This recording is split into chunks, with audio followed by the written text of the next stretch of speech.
Hey YouTube, this is Prometheus giving you guys more of the meta. So guys, I want to go ahead and share with you some more defensive play, me using the Carolina Panthers playbook.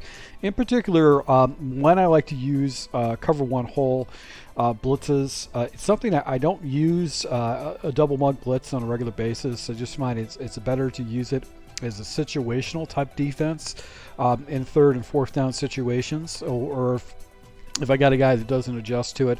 I try not to use it as my primary defense, and the reason why is that I don't want people to be used to it and be able to adjust to it, because it can give up huge plays if the person adjusts correctly. So I'd like to use it in situational situations. So I'm going against a guy who's playing the Chiefs, and I didn't realize how much better the Chiefs defense has gotten in this game. A lot of defensive backs are making a lot of plays. I struggled to score against this guy, this is really one of the lowest scoring games that I've had probably all year.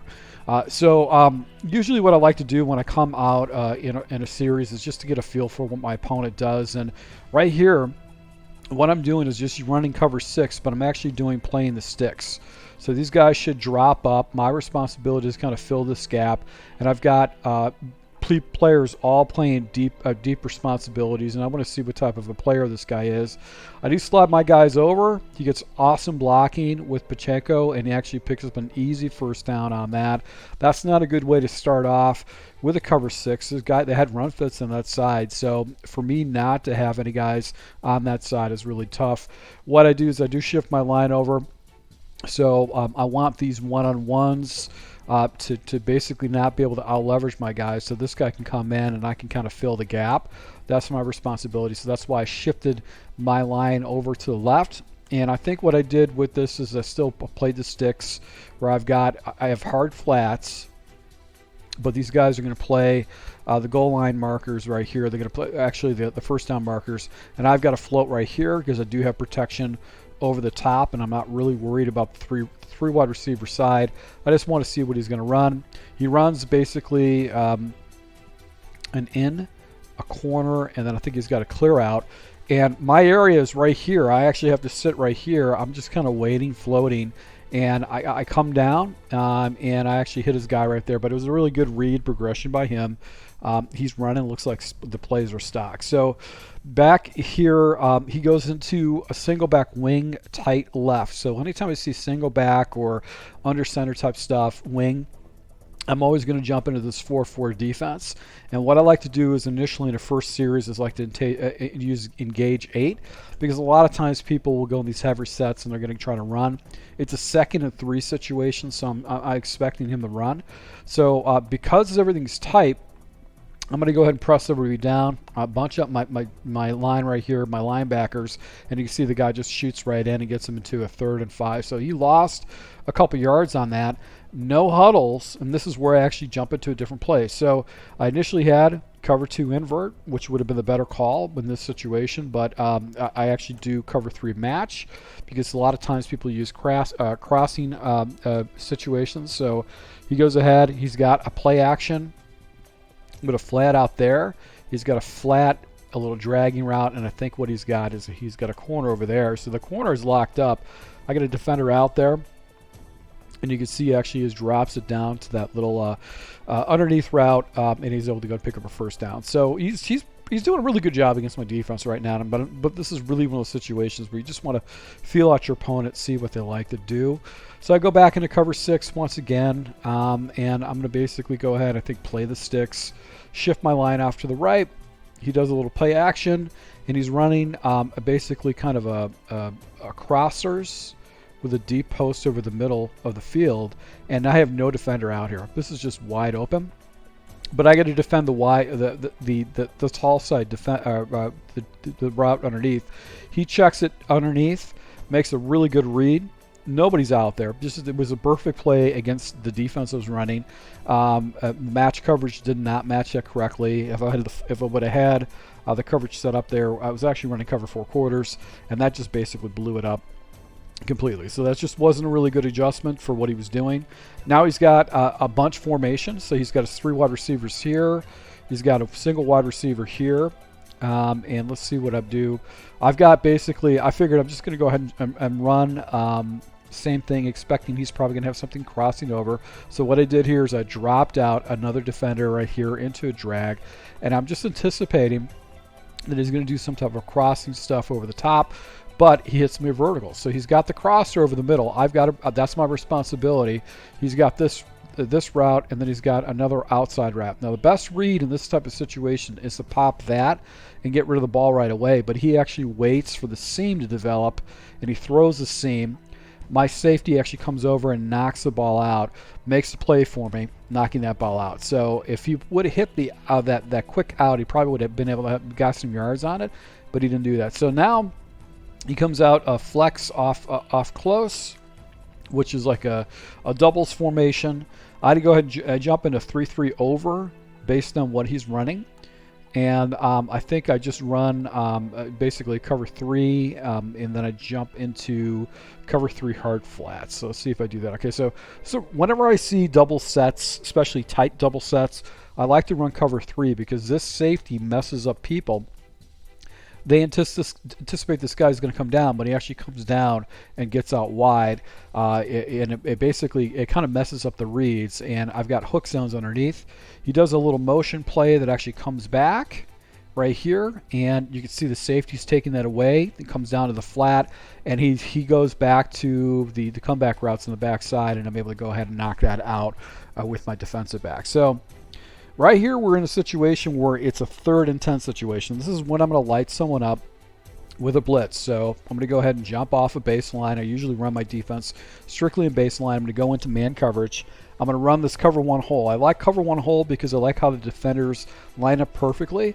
I blitz all, and I'm going to use this guy over the middle of the field, and I'm going to go down where the running back is at. So you're going to watch me. I'm going to take Holland down, and I need to hover by the running back. My responsibility is the running back. So if the running back goes to the flat, I got to take that. Now, one other thing I do too is I shade inside.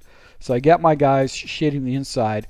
This is going to allow me to give up a corner route, but most people like to run stuff on the inside when they see heavy pressures. They try to hit the stuff on the inside. You can see me going out to Hollins off the left.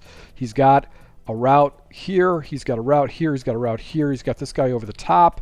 And I'm going after that running back, and he's just not able to get that. So the concepts with him doing in routes and me shading the inside is really messing him up a lot. So he doesn't really know what to do with it. So right here I go into, it's the 4th and 10 situation. I've already showed him some pretty heavy pressure, and I'm going to go into the 34 odd, and I'm going to go ahead and just use a basic cover 4 drop. So this is what I'm going to do. I'm going to change things up a little bit. He's going for it. He could take us 3 points. Now what I want to do is make sure that he checks everything down. I'm going to play the sticks, making sure that these guys play deep, and these guys are going to play basically the first down marker. And I'm going to say, hey, you can check anything underneath, but you're not getting over the top of me. You're not going to get past that first down marker. So I want to go ahead and do a heavy pressure. I want to press my guys down. So if he tries to throw a quick, I'm going to have defenders in the area. But these guys are all going to release because I'm playing the sticks. And one of the other things, too, is if you do hard zones, instead of these guys kind of floating up to the middle, they're going to float out farther out. If you do a hard flats with playing the sticks, you can see these guys just jet out. So let's go ahead and watch this defense. See how this guy's just jetting out. He's staying right here. I'm with this guy right here. He's jetting out. I've got these defenders that are playing over the top. They're not going to basically give anything over the top, and he has nowhere to go with it. He tries throwing it into coverage, but I've got a defensive back that's playing that correctly, and Pollier is able to go ahead and get myself a nice little interception. And I go ahead and get the ball down to the 32. And this is the first possession. So he just lost in the first possession. And that's really, really tough to do. I try to kick. I actually get myself into a 4th and 4 situation, getting the ball in the second half. So I'm like, hey, I'm going to take the points if I can. And I missed the field goal. So I timed it wrong. And I watched that. And when I realized that, I missed my kick completely. And as a result, I totally missed it. So it goes into the second half with basically me trucking around here. So right here, he gets the ball back. I'm going to go and hit this guy with some pressure, but I'm going to give him a different look now. I'm not going to worry about my defenders going to be out there, but you can see with this 61 even defense, man coverage, that pressure just comes in crazy quick. And when he's running basically open sets like this, he really can't stop it. So now I'm actually in a situation where I have my defense man aligned. And because I'm man aligned and I didn't change it back to default, I'm completely out of position. So as a result, I go ahead and quickly jump into a different play. He actually picks up the blitz. And you can see right here, he's able to go and get across the field, get a 3rd and 8 situation. But he keeps going for it in these type of situations. So I decided to go ahead and jump into basically double mug, a 3rd and 8 situation. He really hasn't shown me that he can stop it at man to line. I'm going to go ahead and jump into the double mug. And my responsibility is this running back. This running back comes out. I've got to carry with that running back. So what I like to do is I like to take this guy down, and I like to hover right by this guard because I have hovered over the center, and I get myself out leveraged. And you can still check it to that running back. So you got to go ahead and get yourself in a better position. So you can see I'm completely out of position. But I have the pressure in. He has got nowhere to go with it, and because he had a running back route that was going into the line of scrimmage and out, he was out of position. And if he would have had a swing route, he probably wouldn't be able to got that.